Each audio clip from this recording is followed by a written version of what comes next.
Captain, incoming message. I've been busy, lots of things happening. It's good to see that my channel is growing. There are more and more subscribers and more views. So I'd like to thank the viewers and for listening, and all the long-term subscribers that have stuck with me since the beginning.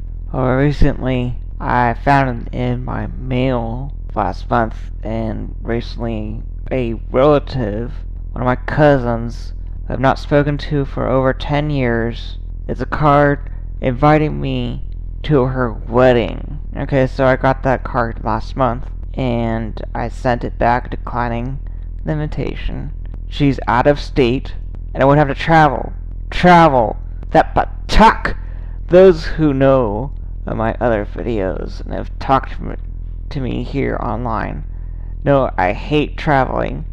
The family knows it, my friends know it, and I have enough trouble traveling to work, and she expects me to drop what I'm doing to get on a plane. I told my extended family when they were in California many times that I would never board a plane again. It's just too much of a hassle, and my parents and my family here in California say like, oh, he doesn't need the extra disability services.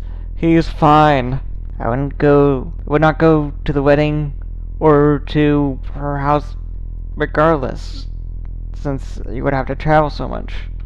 Then I find about a few weeks later in my email a message from her mom, my aunt, that she never received the message that she sent me saying if I wanted to go or not, which I said I would decline. I told her nicely that I would not be able to make it, and then hours later would I get an email message from the cousin, the person that I haven't spoken to in over 10 years, and she expects me to be all buddy-buddy with her. And she tries to pull the family guilt trip, and like she misses me, saying, well, you could have sent me a message about 10 years ago if you wanted to keep in contact with me.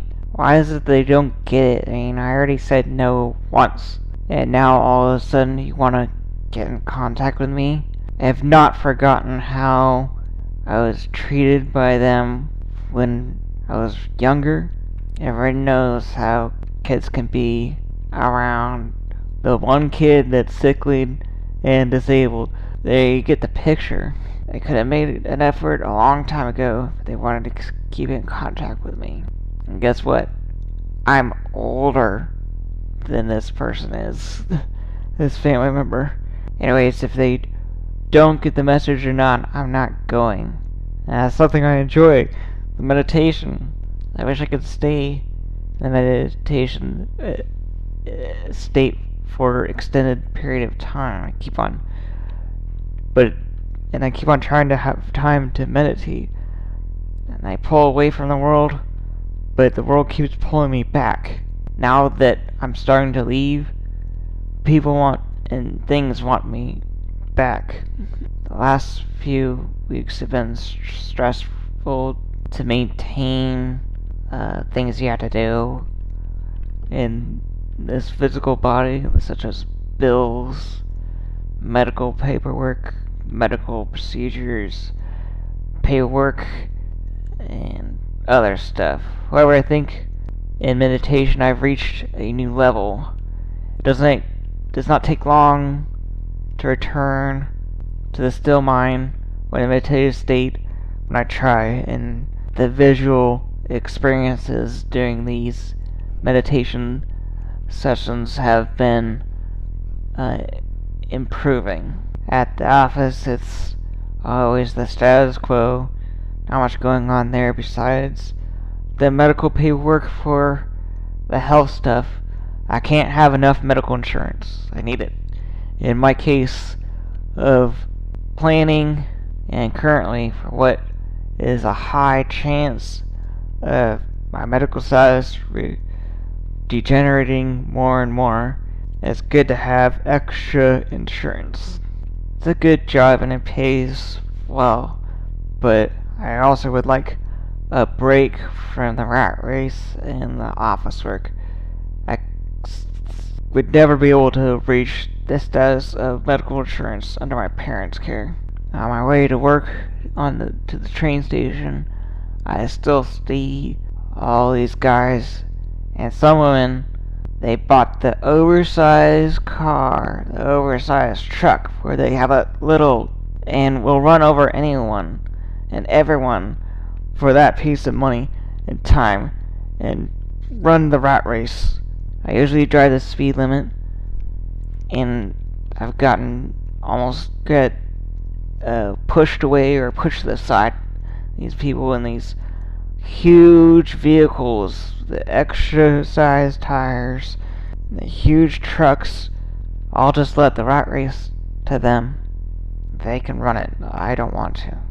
Good news! Or it could be good news for me.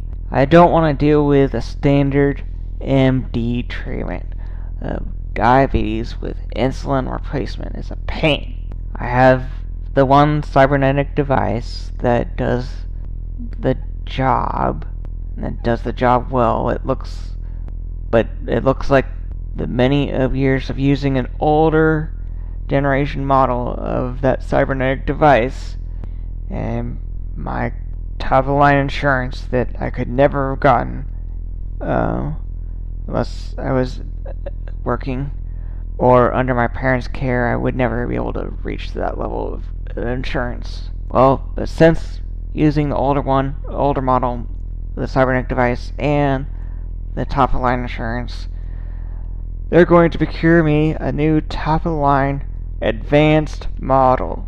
It still hurts like hell using it, but it can attaching its bioconnections. This new model can talk to my computer and my doctor's computer. As I said, it's gonna hurt like hell to use, just like always. It has an option for 2 bioconnection ports, 1 implant for the insulin delivery system, and 1 implant for a sensor that can send the delivery system computer information and act like a synthetic closed-loop cybernetic pancreas and get more control with less human error. However, I don't know if I want to use the sensors because that's 2 bioports connections, and I'm already running out of space for 1. You can already see scar tissue and it hurts. But they're going to send me the sensors, some sensors. Any extra sensors are going to cost a lot, and it's not entirely covered by insurance. The sensors are. If I get worse, where I don't feel any signs of having my blood sugar being too high or being too low, then will cover it on a regular basis. But there's also a lot of nutrition and natural medicine that has helped me in the past, but my insurance doesn't pay for that. So I can't always afford that all the time.